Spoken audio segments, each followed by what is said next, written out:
veterans. So you guys wrote your questions. Let's know, what did we learn about yesterday? No, exactly. This is where he was in Rovers. This is actually my grandpa. And he was nice enough to come in today. And when he went up more, I just want to show you guys a couple pictures before we start. He was just a few years older than you. Some old. Well, that's when I came back. Oh, you came back? Yeah. Was this I was only 20 or 21. Or was this before you left? No, that was taken when I came back. No, that was taken in training. Okay. What we call boot camp. And how old were you when you started up? I was only about 18 there. Oh, wow. 17 or 18. So, let's get there. You have some questions about the beginning. There's some good ones about Pearl Harbor. What were you doing when you heard about Pearl Harbor? I was in the Marines at the time. I went in August 41. Pearl Harbor was in December there. And I was on liberty. In other words, I had a weekend I could spend with my fellow Marines.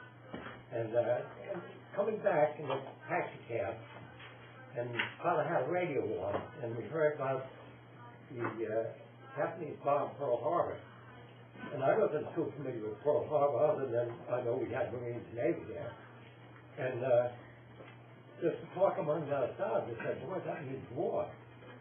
And then when we got back to camp, they called us out. You know, we had about 150 or so in my group, my artillery group. And the commanding officer gave us a talk. He said it's an act of war. Things going to change. And some of the men who were older than I was, they might have had an automobile. They have to get rid of their vehicles. Others who might have been married, had their wives, and maybe little children visiting, had to send them home quick, wherever they came from, Massachusetts, New York, and Jersey. And then we just continued on with our training. And let me see, that was in North Carolina. And then, let me see now, I got to put on my fingers out. In the early part of 1942, the war had begun, and there were naval battles still going on. We were still in training. Sent us up to, in the United States, aboard ship to train just the way it would be when we made a landing on the Guadalcanal. These were combat ships loaded with just military equipment, and bunks down there sometimes would be stretched 3 high in these close quarters. No air conditioning and nothing like that. And then we made what they call mock landings in Chesapeake Bay, and you have to look up Spain. I don't remember him on present things like that. I made a few mock landings, and then went back to North Carolina, and then they said we're going overseas. They didn't tell us where. And they took us up to another one of the states where the ship was. Loaded us on a big transport ship, but that particular one happened to be built in New Jersey. USS Manhattan. That was the name for the luxury ship. And we boarded the ship. We still didn't know where we were going. Took us down to the Panama Canal. Took us out from the land. We couldn't even see the United States. Took us out to avoid submarines. Took us down to New Zealand. Take it back to Panama Canal. Kept us overnight, and our officers from my group were gracious enough to leave the ship. We couldn't leave. Leave the ship and get back a lot of ice cream just for our group. We had ice cream, which was great. Next morning, they started the trip through the canal.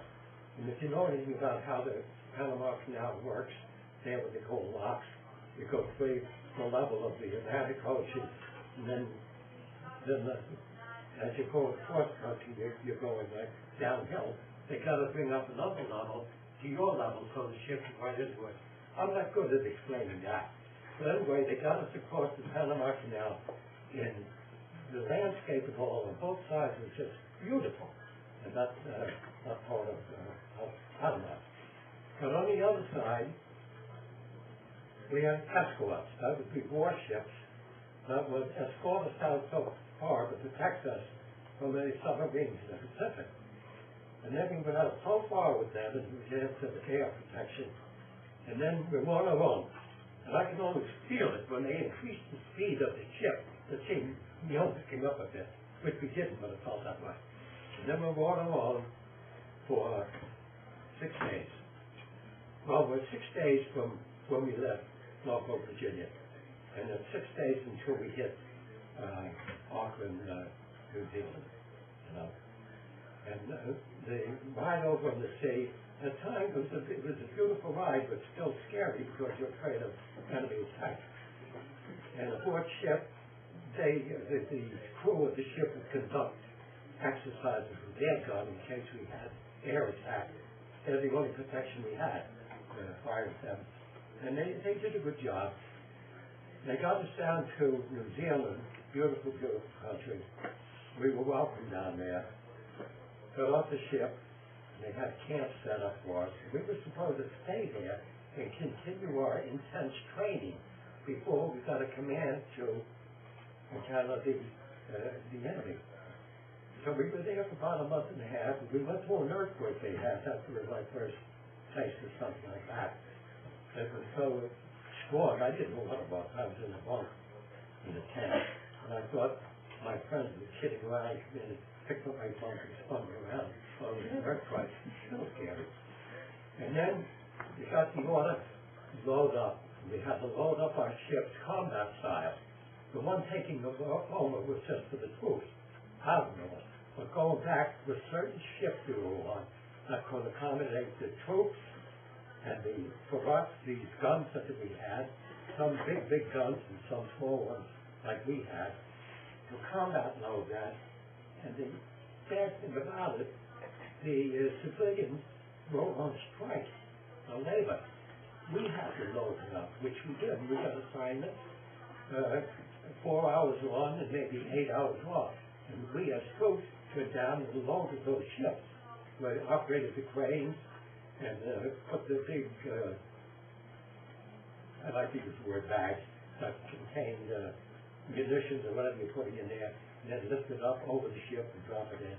And that was saying just so because if that doesn't fall off, you're down in that hole. It's just flat rock. But anyway, we did all of that. It took us 2 days to load up the ships, combat style. And then we got the orders to set sail. And this was early. Maybe about, once again, I'm guessing maybe about a week before we made the attack. We didn't know where we were going. It was top secret.